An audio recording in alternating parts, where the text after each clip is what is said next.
Bonjour à toutes et à tous, je vous souhaite la bienvenue sur Nicéphore, le podcast qui vous fait redécouvrir l'histoire de la photographie pour insuffler une nouvelle ère dans votre créativité.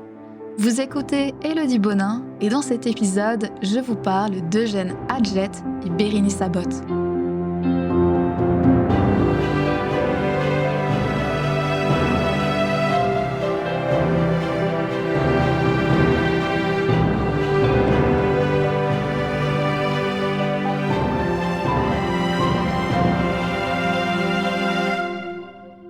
Avant de commencer, je vous invite à vous rendre en description de cet épisode. Vous y trouverez le lien de l'article résumant le contenu à venir, accompagné des photographies et images qui seront mentionnées. Cette ressource vous sera grandement utile pour une meilleure compréhension de l'épisode. Maintenant que tout est dit, c'est parti.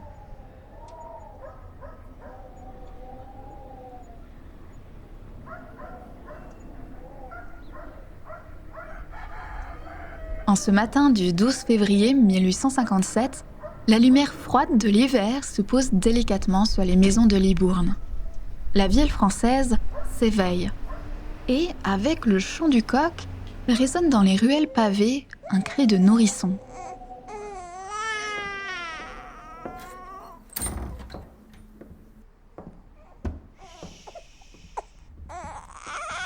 C'est celui d'Eugène, qui vient tout juste de voir le jour. Enveloppé dans ses langes, personne ne se doute de l'avenir qui lui est réservé. Un avenir consacré à un seul et grand nom, Paris. Un Paris vieillissant, dont il gravera à jamais l'âme et la mémoire.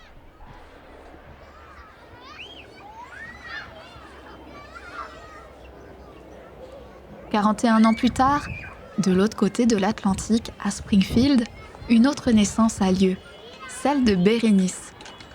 Enfant d'un monde marqué par les révolutions industrielles et artistiques, sa curiosité et sa détermination la guideront vers la photographie. Grâce à ce médium, elle développera son propre langage visuel, construisant un héritage à son image.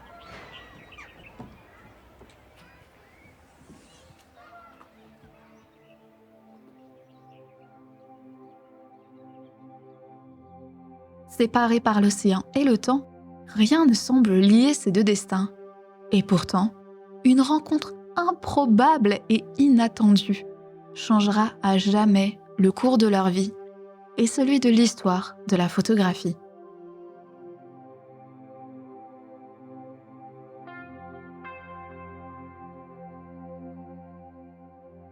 Très jeune, trop jeune même, Eugène Adjet se retrouve orphelin. À 5 ans, il est donc recueilli par ses grands-parents maternels, qui lui réservent une éducation des plus strictes et religieuses dans un séminaire. Mais son besoin impérieux de bouger et de rester actif entre en opposition avec cette discipline rigide, le poussant à rompre avec ce destin tout tracé. Dès que son âge le lui permet, il arrête ses études et embarque sur un paquebot revêtant l'habit de garçon de cabine. Au rythme des flots, il médite sur son avenir et les rêves qu'il souhaite ancrer dans la réalité. Cette période d'introspection lui permet de découvrir ce qui le fait réellement vibrer, l'art. De retour sur Terre, à 22 ans, il intègre le conservatoire où il apprend les arts dramatiques. Mais les obstacles s'interposent rapidement entre lui et son rêve d'une vie d'artiste. Tout d'abord, sa sensibilité et son caractère enfermé l'empêche de créer de véritables liens avec la troupe. Il est ensuite contraint d'effectuer son service militaire, ce qui lui fait rater ses examens. Enfin, son visage, rapidement jugé ingrat, l'empêche de se distinguer de ses concurrents, le cantonnant au rôle secondaire au cours d'une brève carrière itinérante.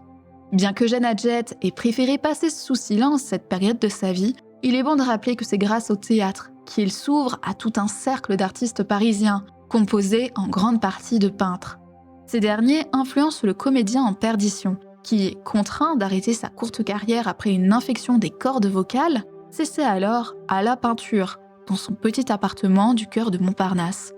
Mais là encore, ces toiles ne trouvent pas leur place et finissent rapidement reléguées au placard. À cette époque, les peintres ont pour habitude de pratiquer la photographie en extérieur, leur permettant ainsi de laisser leur matériel de peinture à l'atelier. Une fois l'image figée sur le papier, ou plutôt sur la plaque de verre, l'artiste peut l'afficher à côté de sa toile et s'en inspirer pour la réalisation de son œuvre.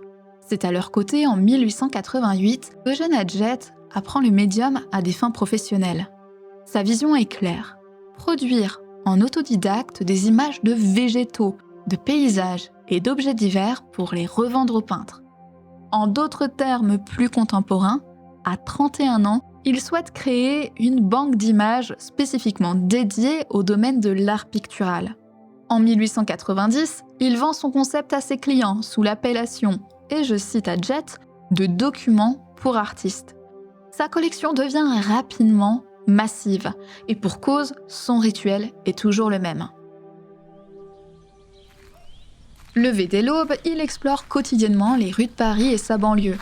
Sur plus d'une quinzaine de kilomètres, il porte sur son épaule son imposant appareil à soufflet.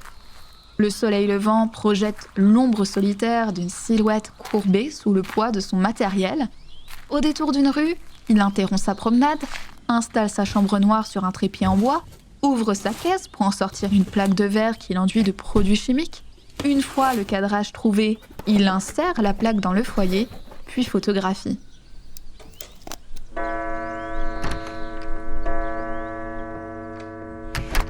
À midi, il rentre chez lui et développe les images prises le matin même.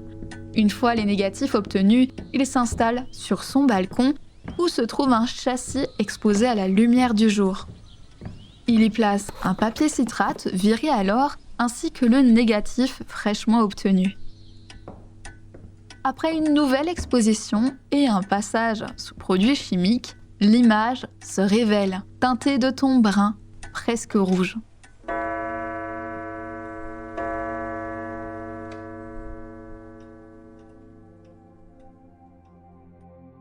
Durant près de 30 années de production, Eugène Adjet constitue une collection d'environ 10 000 photographies, ayant pour sujet unique la ville de Paris et ses transformations. Son œuvre nous fait voyager dans le vieux Paris pré-haussmannien, à travers ses ruelles pavées pittoresques, ses vieilles bâtisses en pierre, ses vitrines commerçantes, ses façades de cabarets, ses luxueux jardins et ses monuments flamboyants. Il nous plonge aussi au cœur de la vie de ses habitants, qu'ils soient aisés ou démunis.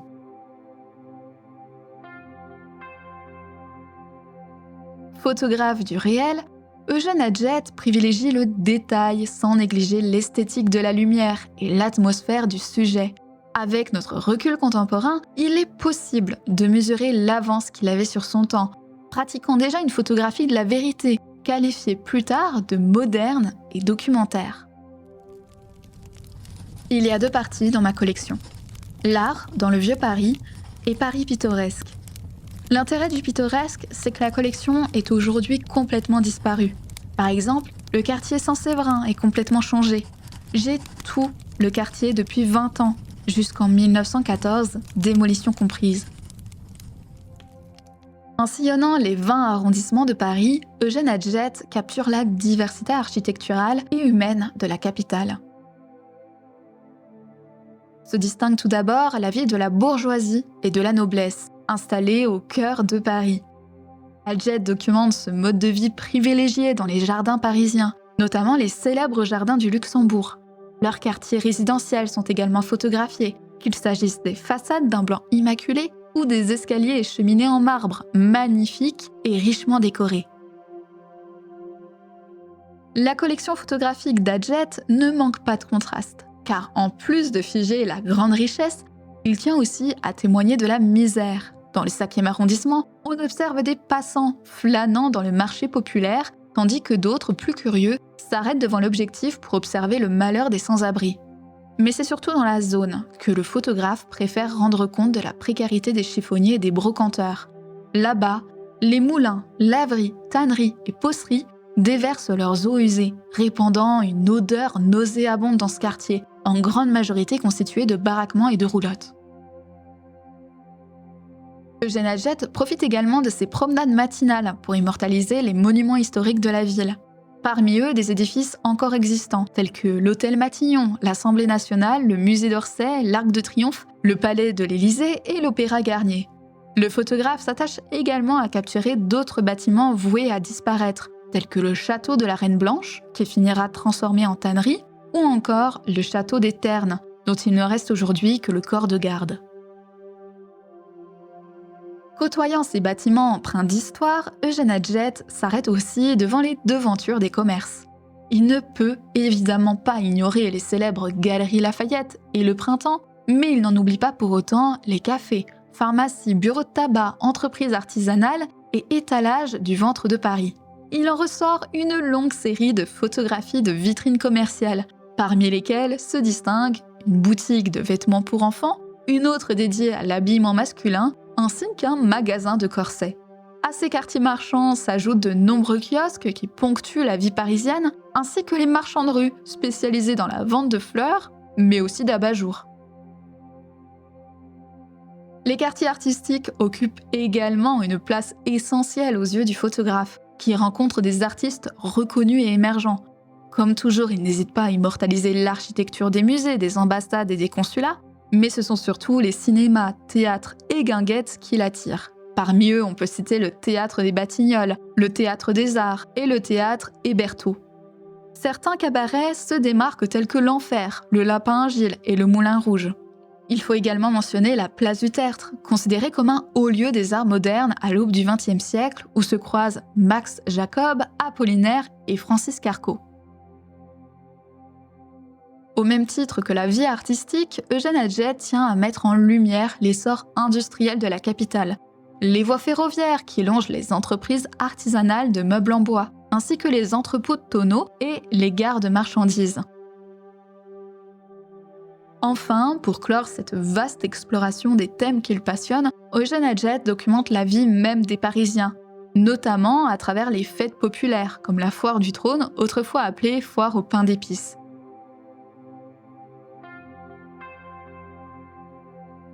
Durant sa carrière, Eugène Adjet témoigne des mutations architecturales et sociales qui transforment la capitale. Confronté à la disparition progressive du Vieux Paris, il répond à une demande croissante des institutions, telles que la Bibliothèque historique de la ville de Paris et la Bibliothèque nationale de France. Il intensifie alors sa production et apprend à photographier les lieux sous plusieurs angles afin d'optimiser son temps et d'éviter les tâches chronophages. Son travail d'archivage est minutieux et ses épreuves sont consignées dans des albums intitulés Paris pittoresque, L'art dans le Vieux Paris ou encore Topographie du Vieux Paris. Ces derniers sont vendus aux institutions au prix de 210 francs par album de 60 épreuves. Cette situation économique lui permet de subvenir à ses besoins ainsi qu'à ceux de sa famille sans toutefois lui assurer la richesse. Mais à 57 ans, Eugène Adjet est confronté à de nouveaux défis. Son entreprise, qui prospérait tant bien que mal, perd son sens aux yeux de ses clients lorsque la Première Guerre mondiale éclate en Europe. Le fils de sa compagne est alors mobilisé et perd la vie au front. Après cette tragédie, le deuil et la misère assombrissent la vie du couple. Une situation difficile qui n'empêche cependant pas Adjet de poursuivre inlassablement son travail de documentation dans la capitale. Au sortir de la guerre, en 1920, le photographe, alors âgé de 63 ans, réalise une commande photographique consacrée aux maisons closes. Durant la production de cette série, il entreprend une relecture de sa carrière et de son œuvre, s'interrogeant sur le devenir de ces images. J'ai recueilli pendant plus de 20 ans, par mon travail et mon initiative individuelle, dans toutes les vieilles rues du Vieux Paris, des clichés photographiques 18 par 24. Cette énorme collection artistique et documentaire est aujourd'hui terminée. Je puis dire que je possède tout le Vieux Paris. Marchant vers l'âge, c'est-à-dire vers 70 ans, n'ayant après moi ni héritier ni successeur, je suis inquiet et tourmenté de l'avenir de cette belle collection de clichés, qui peut tomber dans des mains n'en connaissant pas la valeur et finalement disparaître sans profit pour personne. Heureusement, son corpus d'images est unique et ne passe pas inaperçu aux yeux des artistes et des conservateurs. Tout d'abord, le responsable des monuments historiques, qui acquiert 2621 épreuves de sa collection pour une somme de 10 000 francs. En parallèle, Eugène Adjet entreprend une démarche de porte-à-porte. Toujours la même routine. Il frappe au domicile, bureaux et ateliers de conservateurs, journalistes et artistes soigneusement sélectionnés. Ces derniers ouvrent au vieil homme. Il entre, pose sa mallette sur la table, l'ouvre et en sort ses épreuves.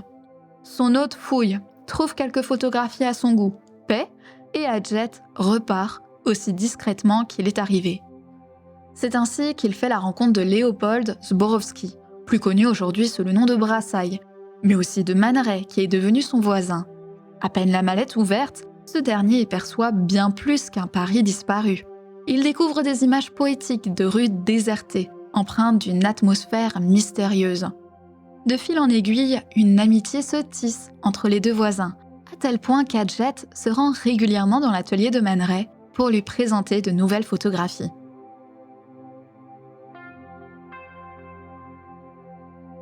Lors de l'une de ses visites, un matin de l'année 1925, Eugène Adjet fait la rencontre d'une jeune américaine, venue à Paris pour étudier la sculpture et qui vient d'accepter un poste d'assistante auprès de Man Ray. Âgée de 27 ans, Bérénice Abbott découvre les photographies du vieux photographe avec émerveillement. Elle y voit un Paris rêvé, un Paris fantasmé et ressent sans doute une nostalgie face à ce monde en train de disparaître. De leur rencontre naît une tendre et profonde amitié. Chacun retrouve chez l'autre une part de son histoire. La naissance de Bérénice, dans une famille conflictuelle, marquée par la séparation de ses parents, rappelle à Adjet les difficultés d'une autonomie précoce. De son côté, l'errance professionnelle qu'a connue Eugène au début de sa vie résonne avec la quête artistique que mène alors Bérénice. Fréquentant régulièrement Eugène Adjet, mais aussi le cercle surréaliste parisien, Bérénice Abbott développe un attrait particulier pour le portrait photographique. Au sein de l'atelier de Man Ray, elle s'exerce en immortalisant une clientèle de touristes américains. Rapidement, sa cote de popularité atteint celle de Man Ray, à tel point que se faire tirer le portrait par l'un des deux devient une marque de reconnaissance, le symbole d'une réussite personnelle et professionnelle.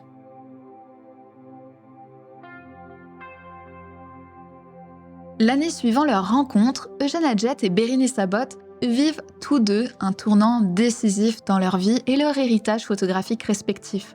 En premier lieu, l'Américaine connaît un franc succès lors de sa première exposition personnelle à Paris, ce qui lui permet d'ouvrir son tout premier studio au cœur de la capitale. Elle y réalise les portraits de figures illustres telles que Jean Cocteau, James Joyce, Max Ernst et même Peggy Guggenheim. Tandis que la carrière de Bérénice Abbott est en plein essor, le Français, quant à lui, est confronté à un nouveau deuil. Sa compagne décède en 1926, une perte qui le plonge dans une profonde détresse et affecte gravement sa santé. Nombreux sont ceux qui constatent son état dépressif et sa sous-alimentation. Le photographe s'amaigrit, sa peau devient blafarde et son dos se voûte davantage sous le poids de la tristesse. Face à une telle détresse, Bérénice Abbott souhaite sans doute apporter un peu de douceur et de réconfort à son amie affaiblie. C'est pourquoi en 1927, elle lui propose de la rejoindre dans son studio pour un portrait. Eugène accepte et de cette séance naissent 2 images du photographe, désormais âgé de 70 ans. Quelques semaines plus tard, la jeune femme se met en route pour lui remettre en main propre ses portraits. Hélas, en chemin, elle apprend que son vieil ami est décédé ce 4 août 1927.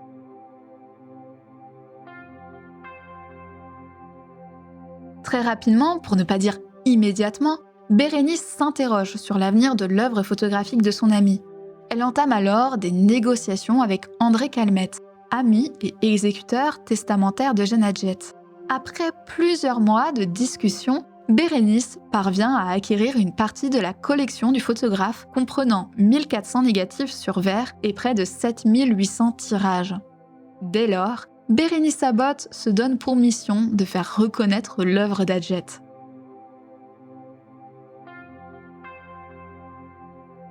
Après 8 années passées en France, où elle a appris la photographie, forgé sa propre identité visuelle en portrait, ouvert un studio prisé des Parisiens et présenté son travail à la célèbre exposition moderniste allemande Film und Foto à Stuttgart, la photographe décide de retourner vivre aux États-Unis. Sous son bras, elle emporte les plaques et tirages d'Adjet qu'elle souhaite faire connaître sur son continent natal. Ce qu'elle oublie cependant, c'est qu'en quittant Paris, elle perd toute sa clientèle. Elle se retrouve donc rapidement confrontée à de sérieuses difficultés financières après avoir ouvert son studio à New York. Pour redresser la situation et éviter la faillite, elle se voit contrainte de vendre 50% de ses droits sur la collection d'Eugène Jet au galeriste Julien Lévy. Une décision qu'elle considère longtemps comme un échec, mais qui ne l'empêche pas d'exposer et de faire publier les photographies qu'elle possède encore.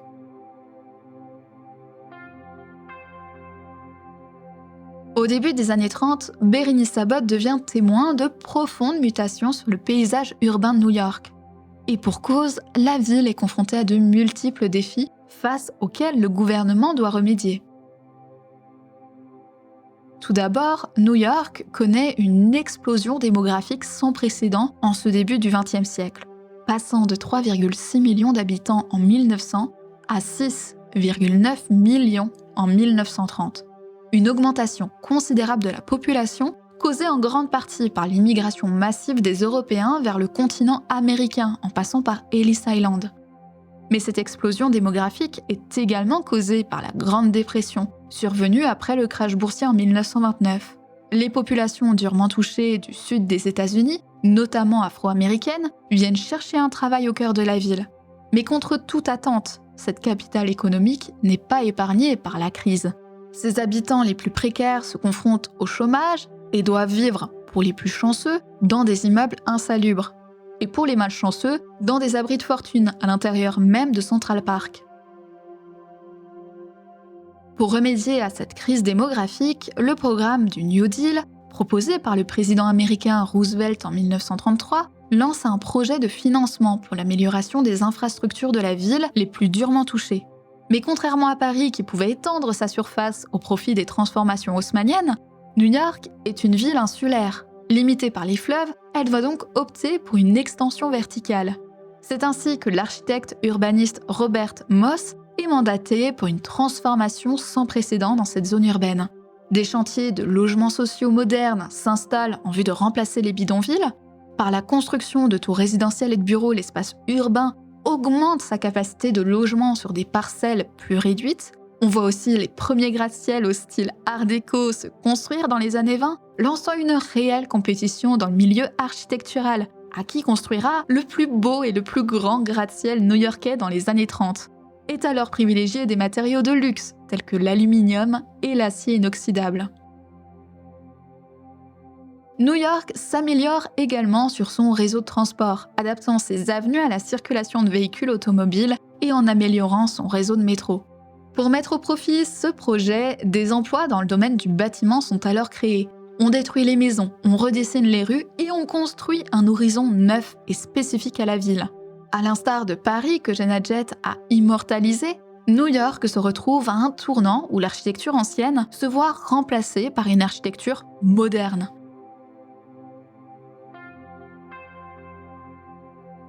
À cette époque, Bérénice Sabot, alors enseignante à la New York Social Research, se lance dans un projet aussi ambitieux que celui de son prédécesseur. Documenter les transformations qui façonnent le nouveau New York et impactent la vie de l'ensemble de ses habitants. Dès 1929, Bérénice cherche à photographier avec une précision avant-gardiste du documentaire la métamorphose de New York, à la manière d'Adjet avec Paris. Pour financer cette vaste campagne photographique urbaine, elle démarche différentes institutions, dont le Guggenheim Foundation, le Museum of the City of New York et le New York Historical Society. Mais aucune de ces demandes n'aboutit. Elle décide donc d'entamer son travail à ses propres frais, permettant d'affiner son méthodisme et sa vision documentariste de cette mutation new-yorkaise. Le rythme de la métropole n'est ni celui de l'éternité, ni du temps qui passe, mais de l'instant qui disparaît. C'est ce qui confère à son enregistrement une valeur documentaire autant qu'artistique. Ayant foi en sa démarche et la nécessité d'une telle documentation, elle expose ses images lors de grandes expositions modernistes, telles que Photographs of New York by New York Photographers à la galerie Julien Lévy, mais aussi American Cities Before the Civil War à Yale et d'autres au MoMA et au Museum of the City of New York. À cette occasion, elle n'hésite pas à présenter également l'œuvre d'Eugène Jet, permettant de rendre compte de l'importance de son projet et donc de trouver de potentiels mécènes. Et son travail porte ses fruits puisqu'en 1935, soit après 6 années de documentation intensive de New York, Abbott trouve enfin le soutien qu'elle mérite grâce au Federal Art Project une initiative fédérale inscrite dans le cadre de la Works Progress Administration, un vaste programme de relance décidé par le gouvernement Roosevelt dans la continuité du New Deal. Ces soutiens financiers lui permettent enfin de se consacrer pleinement à son travail, intensifiant sa production sans se soucier des défis économiques. Désormais, elle nomme son projet Changing New York.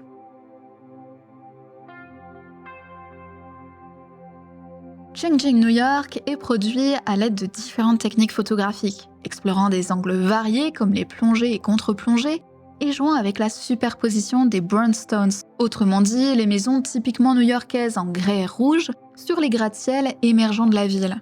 Ce contraste entre l'ancien et le neuf devient un motif récurrent dans le travail de Bérénice Sabot. Elle dirige notre regard sur les réclames publicitaires, les vitrines des magasins, les détails architecturaux d'un New York qui gagne en modernité. Pour conserver fidèlement l'aspect historique de la ville, Abbott produit des épreuves réalisées en chambre noire, ce qui lui permet de révéler les moindres détails architecturaux sur ses images. Elle privilégie également l'esthétisme des plans larges, toujours dans une recherche de signifier les contrastes architecturaux. Car contrairement à d'autres photographes de son époque, Abbott n'est pas adepte de l'instantanéité. Elle préfère prendre son temps pour choisir le bon point de vue, soigner son cadrage et réaliser des prises de vue longues, souvent environnant les 15 minutes pour garantir la meilleure qualité d'image. Pour s'adapter à cette vision ambitieuse et précise de la photographie, elle se munit d'un boîtier grand format et d'une focale 64. Ce travail à la chambre permet des vues détaillées et précises, d'une grande netteté. Avec son matériel, elle sillonne la ville en repérant les saisons et heures idéales pour photographier. Et pour accéder à certains points de vue, elle n'hésite pas à donner des pourboires aux gardiens d'immeubles pour avoir accès au toit et donc à une vue plongeante sur certains quartiers.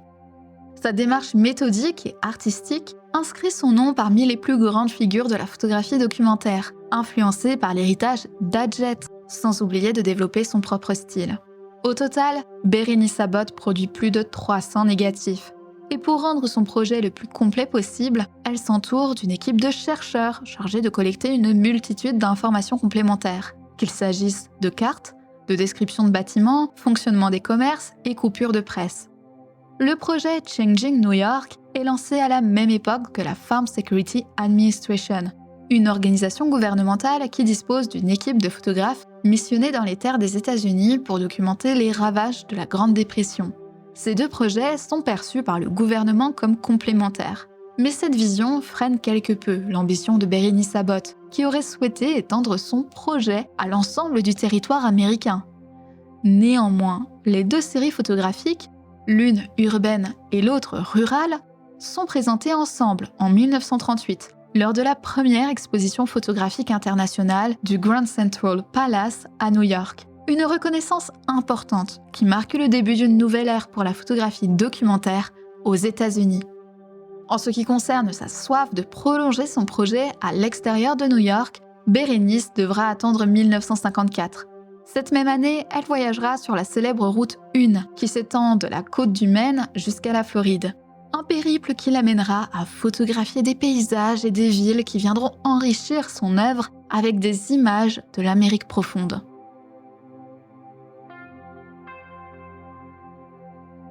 En 1938, Bérénice Sabot termine le cycle de sa série composée de 302 photographies. À son origine, le projet est perçu comme une œuvre artistique qui se distinguait des travaux purement documentaires réalisés par d'autres photographes de l'époque. Changing New York est alors salué comme une démarche artistique personnelle qui contribue au courant photographique documentaire émergent. Une première partie du projet est exposée en 1937 au Museum of the City of New York. Mais c'est en 1939 que l'œuvre s'impose dans l'histoire, sous la forme d'un livre adressé à un plus large public. Par cet ouvrage, la photographe se positionne clairement dans la mouvance documentaire des années 30. Un courant qui cherche à capturer la réalité sous une forme brute, sans artifice, mais non moins dénuée d'esthétisme. Ce travail est accompagné d'un texte rédigé par Elizabeth McCausland, critique d'art, historienne, écrivaine et compagne de la photographe. Changing New York devient rapidement un succès en librairie, reconnu pour sa capacité à témoigner des transformations de la ville à un moment précis de son histoire. Pourtant, les deux auteurs ressentent une profonde déception. l'éditeur privilégie une approche géographique et commerciale plutôt qu'une exploration esthétique de la ville. Les légendes des photographies qui avaient été initialement conçues pour compléter et enrichir les visuels sont réécrites par l'éditeur, faisant paraître l'ouvrage pour un banal guide de ville. Abbott et McCausland reprochent un manque de profondeur poétique et esthétique accordé à la série de transformations urbaines. Une déception qui, malgré le succès commercial, ternit quelque peu l'ambition initiale du projet.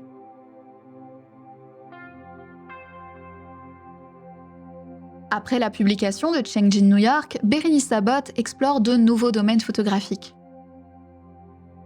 En premier lieu, elle s'investit dans des projets pédagogiques et techniques. En 1941, elle publie un premier manuel de photographie détaillant toute la chaîne de production du médium en passant du matériel de prise de vue au processus de tirage. Elle poursuit ensuite cette démarche pédagogique en 1948 avec un second manuel spécifiquement dédié à l'utilisation de la chambre photographique, un équipement qui, selon elle, permet de capturer la ville avec une précision maximale. Entre 1944 et 1945, elle devient directrice artistique de la revue Science Illustrated, un poste où elle œuvre sur des projets visuels mêlant science et photographie. Ce rôle reflète son intérêt pour l'image scientifique, tout en lui permettant de s'impliquer dans un domaine de publication. Par la suite, elle collabore en 1950 avec le Physical Science Study Committee du Massachusetts Institute of Technology, où elle illustre les principes de la mécanique et de la lumière. À l'occasion de ce projet, elle est amenée à explorer de nouvelles approches scientifiques par la photographie. C'est notamment grâce à cette collaboration qu'elle met au point plusieurs brevets, inventions et procédés photographiques. Parmi ses créations notables, on trouve le procédé SuperSight, un système permettant de réaliser des photographies directes avec des négatifs de 40 par 50. Le but étant de rendre plus accessible l'image et de transformer la photographie en un outil d'apprentissage. Nous vivons dans un monde fondé sur la science. Mais nous, les non-initiés, nous ne connaissons ni n'apprécions le savoir sur lequel repose notre quotidien. Par la suite, elle entame une autre collaboration pour le MIT, de 1958 à 1961, pour produire des supports photographiques aux recherches scientifiques. En ressort des images extrêmement précises, encore utilisées aujourd'hui par les scientifiques, comme Multiple Exposure of Bouncing Golf Ball de 1958 ou Wave Pattern with Glass Plate entre 1958 et 1961. En 1960, un institut de Washington organise une exposition itinérante de ces photographies scientifiques, intitulée Image of Physics. Plusieurs ouvrages seront publiés à partir de ces travaux, dont Magnet en 1964, Motion en 1965 et The Attractive Universe en 1969. Ces séries connaissent un franc succès, car bien que scientifiques dans leur approche, elles possèdent des qualités esthétiques indéniables. Ajoutée à cette carrière réussie, Bérénice Abbott affirme être une fière proto-féministe, c'est-à-dire une femme en avance sur son temps en matière de théorie féministe. À une époque où les femmes étaient souvent réduites à des rôles traditionnels, la photographe revendique son indépendance sans complexe et l'importance d'une telle autonomie pour les femmes. Le monde n'aime pas les femmes indépendantes. Pourquoi ? Je ne sais pas, mais je m'en fiche. Bérénice Abbott n'a jamais souhaité se conformer aux attentes de la société, préférant suivre sa propre voie, de quoi rendre sa carrière marquante dans l'histoire de la photographie.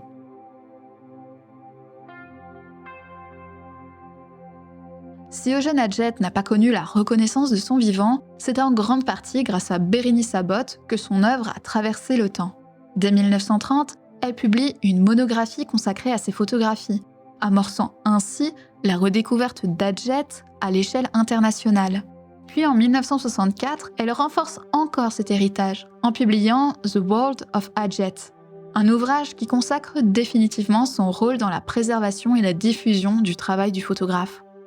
En 1968, le MoMA de New York acquiert la collection d'Adjet qu'elle détenait avec Julien Lévy, réalisant alors l'investissement le plus important de l'histoire de son département photographique. Mais si Abbott a permis à Adjet d'entrer dans l'histoire, la découverte du travail d'Adjet a aussi profondément transformé son propre regard, inspiré par sa démarche méthodique et son obsession pour la ville en mutation. Elle transpose ses principes à son propre projet, documenter le New York des années 30 avec la même rigueur et la même fascination pour le passé. Adjet lui a transmis un regard, une exigence, une manière de voir qui ont façonné toute sa carrière. L'héritage que les deux photographes nous laissent est ainsi indissociable. Adjet est aujourd'hui reconnu comme un pionnier de la photographie documentaire, célébré notamment en 2007 lors d'une grande rétrospective à Paris et Berlin pour les 150 ans de sa naissance. Abbott, quant à elle, a non seulement sauvegardé cette œuvre, mais l'a prolongée, affirmant son propre style et devenant une figure incontournable de la photographie du XXe siècle. En 1981, elle est honorée par la New School, puis reçoit en 1987 l'Infinity Award for Master of Photography du prestigieux International Center of Photography de New York. Quand elle s'éteint le 9 décembre 1991, c'est une photographe accomplie qui disparaît. Mais son travail continue d'inspirer.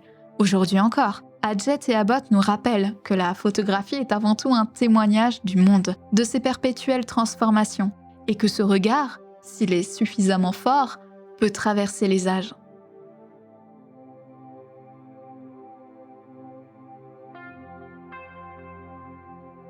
Merci d'avoir écouté cet épisode de Nicéphore. Avant de partir, je vous invite à laisser des étoiles et un avis, sans oublier de rejoindre la communauté de ce podcast sur Instagram et Discord. Si vous souhaitez soutenir et faire perdurer Nicéphore Podcast, vous pouvez rejoindre mon Patreon à hauteur de vos moyens, vous donnant ainsi accès à des épisodes exclusifs ainsi qu'à la revue trimestrielle du média. Je vous donne rendez-vous très bientôt pour un nouvel épisode. D'ici là, prenez soin de vous et n'oubliez pas, pour être inspirant, il suffit d'être inspiré.